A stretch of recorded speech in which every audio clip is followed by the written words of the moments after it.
রাহুল আর রাহি গুন্ডাদের সাথে ফাইট করতে থাকে। ওদিকে ভিক্টর আর জিয়া নিজেদের মধ্যে আলোচনা করে রাহিকে গুন্ডারা অ্যাটাক করতে পেরেছে তো, আর যদি কেউ কিছু বলে তাহলে ইফটিজার বলে চালিয়ে দেব।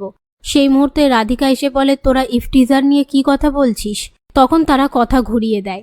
এদিকে রাহুল রাহিকে গাইড করে গুন্ডাদেরকে রাহির হাতে মার খাওয়ায়। সেই মুহূর্তে মিমো আর লাক সেখানে আসলে গুন্ডারা মার খেয়ে ভয়ে পালিয়ে যায়। তারপর রাহুল রাহিকে বাড়িতে যাওয়ার কথা বললে রাহি পায়ে চোট পেলে রাহুল রাহিকে কোলে তুলে নিয়ে সেখান থেকে বাড়িতে আসলে সবাই জিজ্ঞেস করে রাহির কি হয়েছে। তখন রাহুল সমস্ত ঘটনা খুলে বলে। পাশ থেকে রাজীব বলে, পুলিশে কমপ্লেন করিয়েছো? রাহুল বলে, না, এ বাড়িতে আসাটা তো ইম্পর্টেন্ট ছিল তাই করিনি। তখন ভিক্টর ভালো সাজার জন্য সবার সামনে বলে, দাঁড়াও, আমি পুলিশে একটা জিডি করে দিচ্ছি।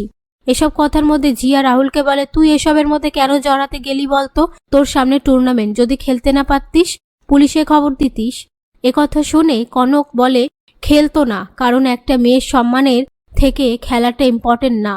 এই নিয়ে তারা কথা বলতে থাকে। তার মধ্যে রাহুলের ঠাম্মি নতুন শাড়ি দিয়ে রাহিকে জগন্নাথ দেবের স্নান যাত্রার পুজোর জন্য রেডি হয়ে আসতে বলে। সেই কথা শুনে রাহুল আর রাহি ঘরে আসলে রাহুল রাহির পাটা ধরে। রাহি বলে, কি করছো? তখন রাহুল রাহির পায়ে ব্যথার ওষুধ লাগিয়ে দেয়।